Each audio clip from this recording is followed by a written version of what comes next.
Hi, welcome to my channel. So let's start. In this video I cannot use any related picture or image because of copyright. Guardians of the Galaxy Volume 3 Plot Summary. The center this time around is soundly on Rocket the raccoon from the initial shot of him strolling through an outsider scene while every one of the Guardians are doing whatever they might feel like doing. To the emotional conclusion, there are so many memorable scenes. Most of these center on Rocket Raccoon, with Guardians 3 establishing its real strength in bringing his tragic backstory to life. And what a tale it is. This is compounded by Peter Quill's emotionally unstable state, as he's still reeling from the loss of his Gamora. I say his Gamora because thanks to the multiverse and wibbly-wobbly timey-wimey shenanigans, Gamora is here, but she just doesn't have any memories of what happened. Memories play a vital part of this movie though, as Raccoon's past comes back to haunt him.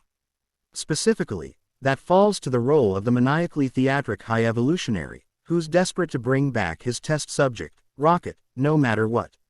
He does so through Adam Warlock, who sets off a chain of events that see the Guardians scramble to save Rocket, whose life is hanging in the balance. Who is Adam Warlock? What happens to Rocket? Toward the beginning of the film, the High Evolutionary sends Adam Warlock, a perfect being created by the High Priestess of the Sovereign Civilization, to track down Rocket. The Sovereigns though are actually creations of the High Evolutionary, a maniacal scientist obsessed with creating the perfect species, regardless of how many lives are lost or ruined in the pursuit of that goal.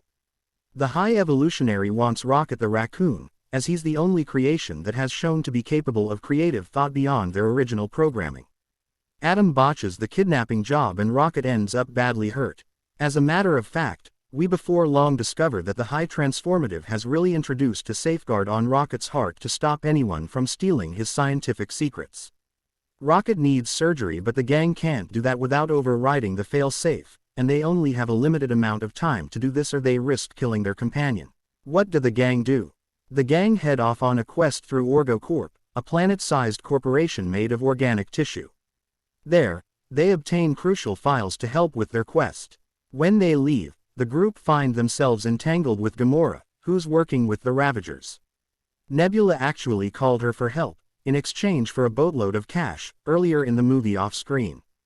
That's probably just as well because the files from Orgo Corp alone aren't enough to sort out the failsafe. They need a key for that. In order to get the key, the group fly over to Counter-Earth, a planet that's occupied by anthropomorphic animals. While this is going on, Adam and the High Priestess are still following the Guardians. On the planet, our Guardians split up. Mantis and Dax stay by the ship and protect Rocket, which goes to plan until it doesn't, given they head off on a bike ride to save Peter and the others. As for Nebula, Star-Lord and Groot, they willingly walk into the High Evolutionary's headquarters. Nebula is forced to wait outside though given her cybernetic weapons. The High Evolutionary decides to blow the planet up, showing how maniacal he really is, but after a quick shootout in the tower, Quill and Groot manage to come away with the key needed to save Rocket's life. Within the chaos, Adam Warlock ends up witnessing his mother's death and his plan to get to Gamora goes horribly wrong too. Mantis and Drax meet Nebula at the bottom of the High Evolutionary base, breaking into the spaceship just before it's too late as the atmosphere thins and they almost run out of oxygen. They're there to save Peter and Groot, whom they believe are still inside. In reality, they actually jumped out before this with their key, leaving another imminent rescue mission for the third act. Does Rocket die? It's touch and go for a while, but Rocket does, thankfully, survive. He's on the verge of passing away, reunited with his old test subject friends in a scene that will absolutely tug at your heartstrings. Surrounded in a white room, it almost looks like Rocket is gone as he talks with his former friends, who were tortured and killed by the High Evolutionary. However, Lila tells him his time has not come and he returns to our world. The fail-safe is bypassed and the gang are reunited with Rocket, who's now mended and raring to go. Are Drax and the others saved? The attention then turns from Operation Save Rocket Raccoon to Operation Save Drax and Co. The latter managed to find a whole bunch of children who are a new species created by the High Evolutionary.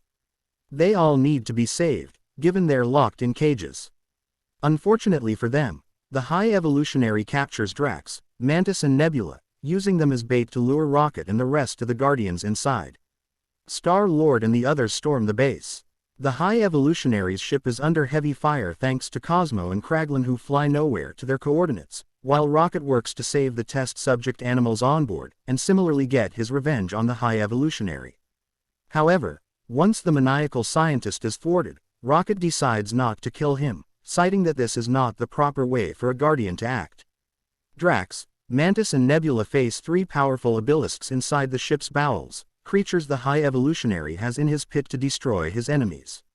However, Mantis uses her empathy powers to gain the creature's favor, and she turns the tide of battle not through her fists, but through the power of love. The Guardians join forces and release all the prisoners, both kids and animals alike, after killing many of the High Evolutionary's forces inside. After the fighting is done, the Guardians push the High Evolutionary ship close to nowhere to create a way for everyone to escape safely. Even Adam gets rescued by Groot, who tells the Warlock everyone deserves a second chance. Does Peter Quill die? In the final moments while escaping from the High Evolutionary ship, Peter finds himself caught in the blast and drifting aimlessly in space.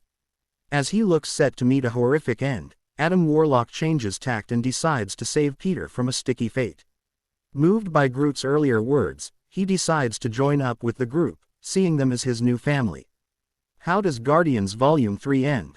With the High Evolutionary defeated and things seriously looking up for them all, the group contemplate what to do next. Peter decides to head back to Earth and face his family he's left behind. As a result, he gives up his captaincy to the real leader of the group, Rocket the Raccoon. Gamora heads back to the Ravagers while Mantis similarly decides to leave, wanting to try and discover the real her, accompanied by her obelisks. Drax allows his fatherly instincts to kick in with the children, while Nebula too similarly decides to leave the Guardians and care for the kids. As we see from a mid-credits scene, the only Guardians left from the original team are Rocket and Groot. However, they're joined by Cosmo and Kraglin, who become official team members. They're also accompanied by Adam Warlock too, along with Phila, one of the children rescued from the High Evolutionary ship. During a post-credit sequence, Guardians of the Galaxy Volume 3 sees Peter reunited with his father back on Earth. Amusingly, a newspaper article reads, "Alien Abduction." Kevin Bacon reveals all, while Peter is about ready for another adventure. And it seems that may be sooner rather than later. The words, "Star-Lord will return soon," flash across the screen, as this movie comes to an end.